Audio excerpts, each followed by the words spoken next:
Hashem's Vasai Tiftach L'Pi Gital Sacha. We're now in the 15th Perek of Shmuel Aleph.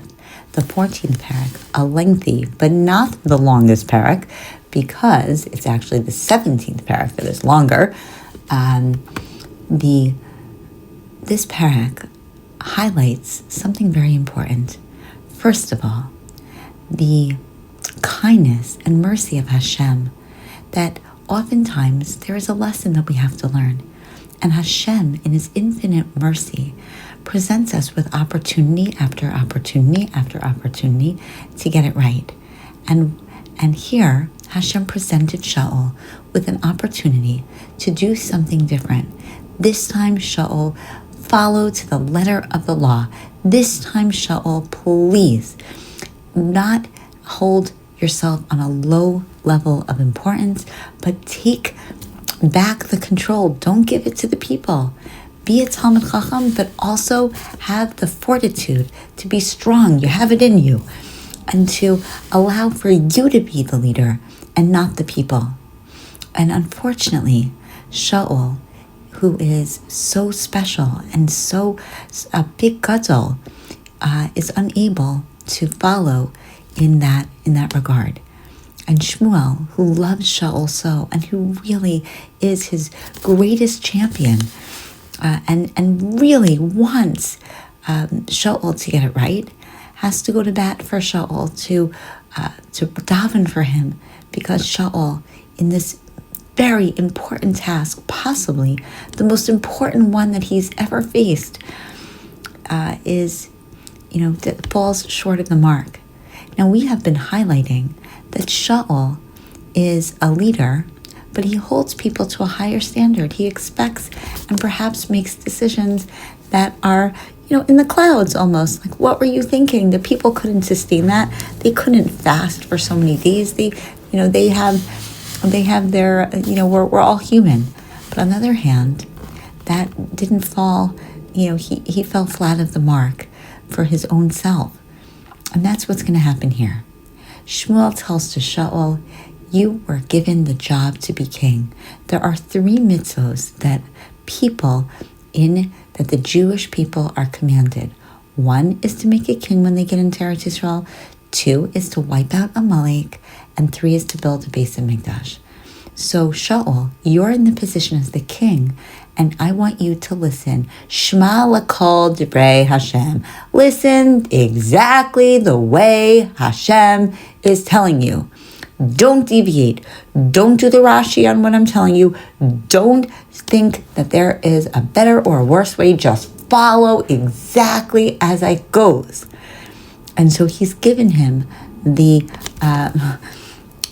intro, he's given him the reminder. He really makes it as clear as possible. And he says, Pakati es asher asa Amalek liYisrael.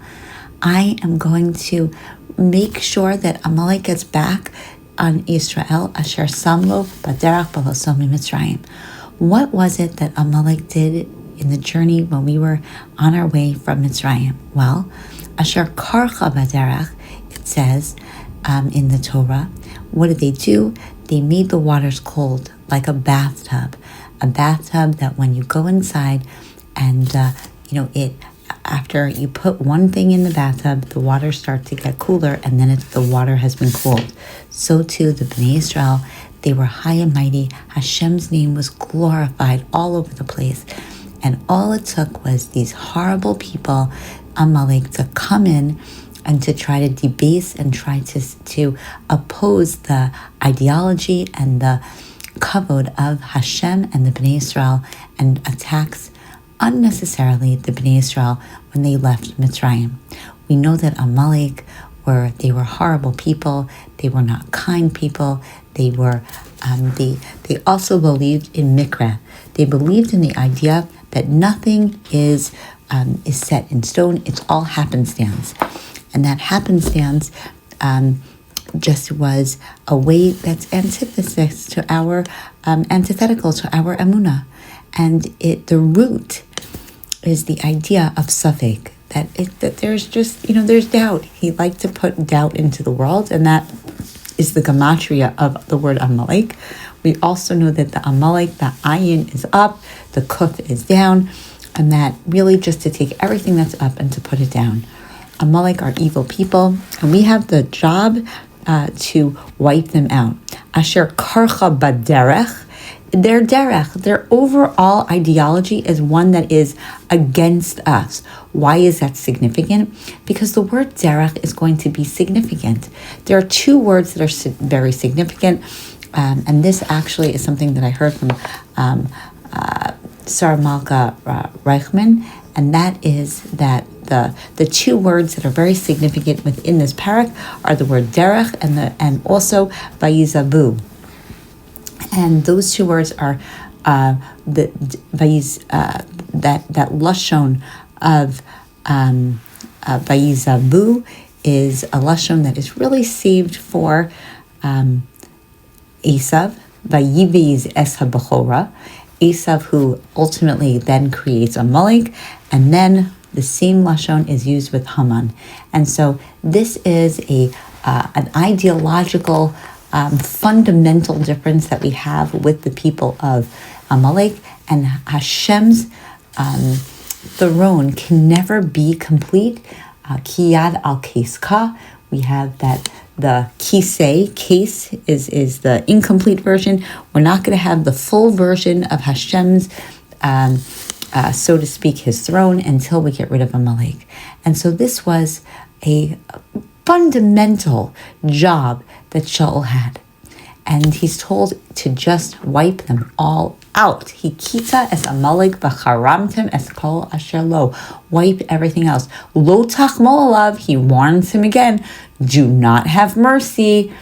And hamesa mi'ish ad isha, man, woman, olel, al yonik, ad yonik, small, big, shor, seh, everything, gamal, al chamar, everything.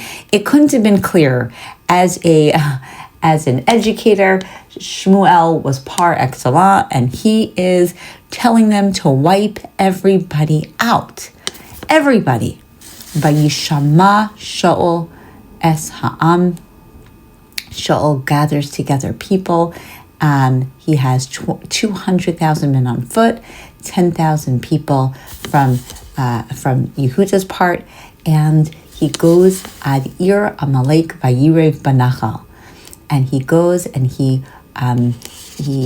as far as the ir Amalek, and he lays in wait in the nachal. What is the word vayirev banachal? He was actually having a difficulty. He was fighting within himself. He's like, what? Remember, he's a Talmud Chacham. He's a Gadol Hador. He's a holy man. He's thinking, wait a second. I learned things that show such sensitivity to every person, like an egla rufa. If a body is found in between two cities, and we have to give kavod to the body, and we have to take responsibility for the fact that somebody died, and so that's one body. Oh my gosh, I have to kill it and wipe out an entire nation.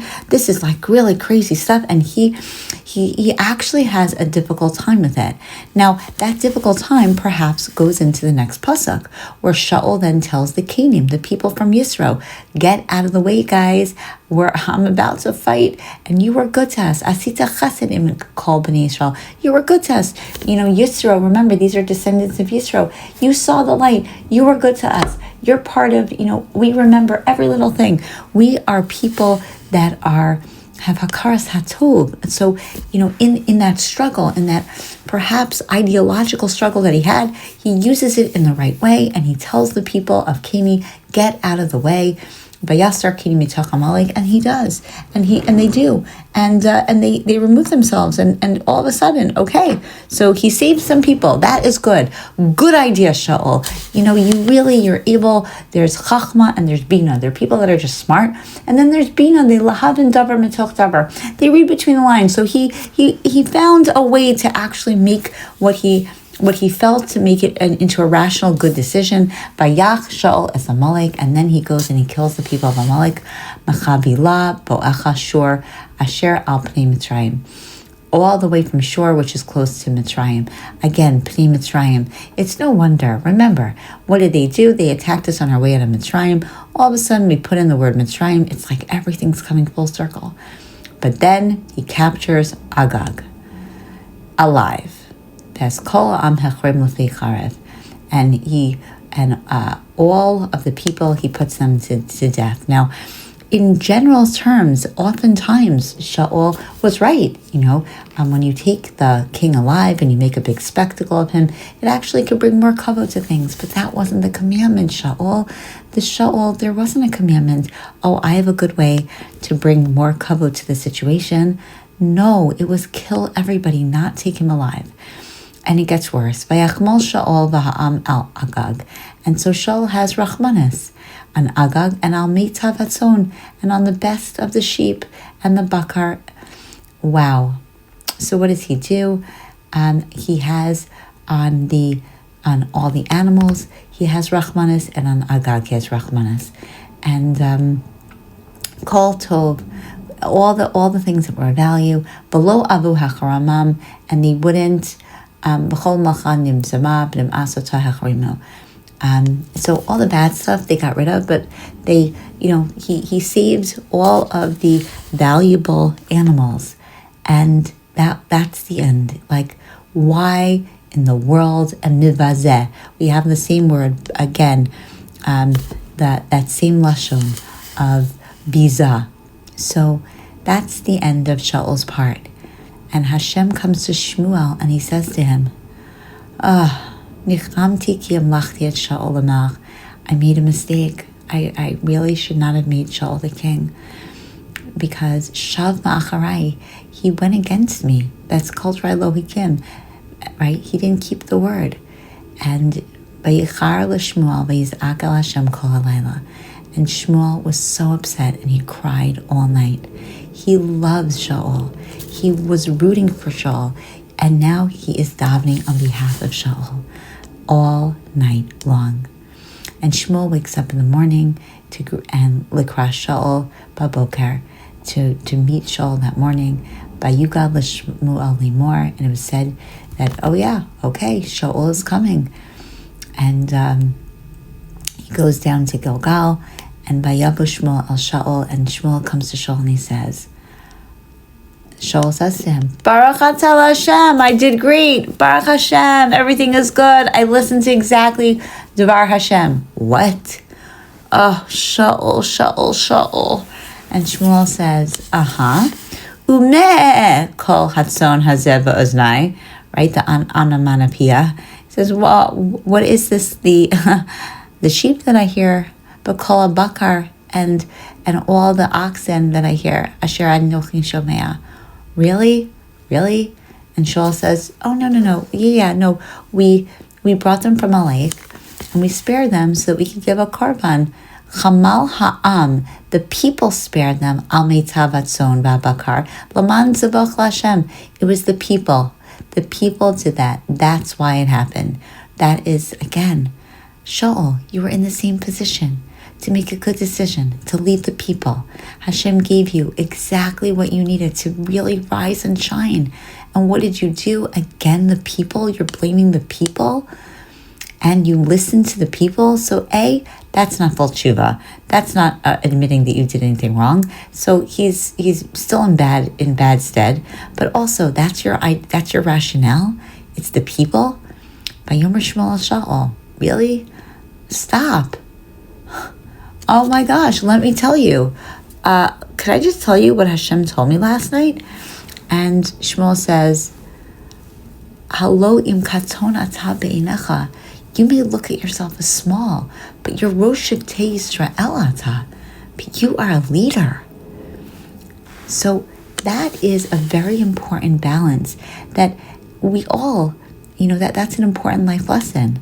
He was putting himself lower and being an anav, but you can't be modest. And when it comes to the kavod that you have as in the position that you're in, and oftentimes it's even as a parent, it's one thing to say no, it's okay, my kids can treat me however I want, it's fine, because I don't want to accept too much kavod. No, they have a responsibility, kivud avaim.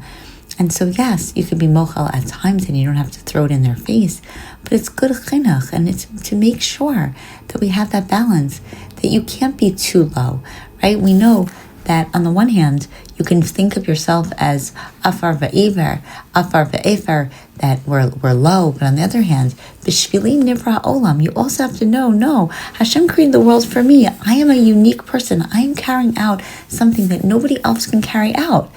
Now that balance, Shmuel is telling him, you could be low in your eyes, but you are a leader. Leaders don't do this. You cannot subjugate yoosself on the whims of the people. What did you do? You were anointed as the king of all Yisrael. Rabbi Rosner says something very beautiful. He says, why was it that the people of Binyamin, they were the responsible ones to be able to take out Amalek? Why specifically them? And it really has to do with the fact that all the other Shvatim bowed down to Esav. And they bowed down to Esav, including Yaakov. But Binyamin didn't. And so you can't lower yourself when you were high-powered, and that was the reason that you were to be anointed anyway, to be given this position anyway. You showed staunchness, and you showed that you were not going to debase yourself then. So why would you do it now? You're the Rosh Shiftei Ka. You're the head leader. And Hashem made you the king. And it's always important to remember, Hashem makes us who we are. Don't debase ourselves. Let's rise up to the best of our capability. So, and Vayishlacha Hashem Vaderech. So Hashem sent you on a mission. The word derech again is highlighted to understand that is just like Midah Keneged Midah. Asher Karcha Baderech, Amalek attacked us on our way. Here, you had a way. You have a derech. You had a way to follow, which is follow exactly what Hashem says. Don't rationalize. Don't hypothesize. Just do what you have to do. And you didn't do that. And for that reason, you didn't listen to Hashem. And remember, once you start to take matters into your own hands, who you're going to keep alive, who you're going to kill, then you're just murdering everybody, because then you're doing things on your own accord. And that by itself could possibly be a very, very, very bad avera, how many people you've just killed. But ultimately, we know that he left Agag alive. Agag that night impregnated someone, and that is how we got to Haman. So, one little deed, one little misdeed wreaked such havoc. Similarly, on the positive, Yisro made a good deed, and all the people of Canaan were kept alive. So Shaul said to Shmuel, but I did obey, and I did everything I did everything. I did exactly what you told me to do. But the people took from the spoils. Again, he doesn't take responsibility. And Shmuel says, Hashem doesn't need your karbanos. Hashem needs you to listen. Again, what a life lesson. Hashem doesn't want us to be holier than thou. He wants us to do exactly as prescribed, and to follow and to walk in the ways of Hashem, and not to take on things that are going to be less important when we and undervalue the things that Hashem says really are important. Hashem in this moment didn't say, give me karbanos. He said, do exactly as I ask. Do exactly as, be compliant with the mitzvos. Hashem doesn't need this. He doesn't need your karbanos. That's not, you're rejecting him as king when you listen to exactly what he's doing. And Shaul, if he finally hears it finally is clear to him. He says, Chatasi, I am really sorry. Abarti pi Hashem. I did wrong. I did ki aresi es ha'am. Again, I was afraid of the nation, ve'eshma b'kolam, and I listened to them. That is his ultimate downfall. He could not separate himself and have that fortitude to be able to make those hard decisions. Please forgive me, please. I bow to Hashem. And Shmuel says, I'm sorry. You did something that you can't go back from. And you rejected Hashem. And now Hashem has rejected you over Yisrael. You're not going to be the king anymore. And Shmuel goes to turn by chazik b'kanav me'ilo b'ikara, and Shaul grabs the robe, and it tears. Now, there's a machlokas as to what it actually means.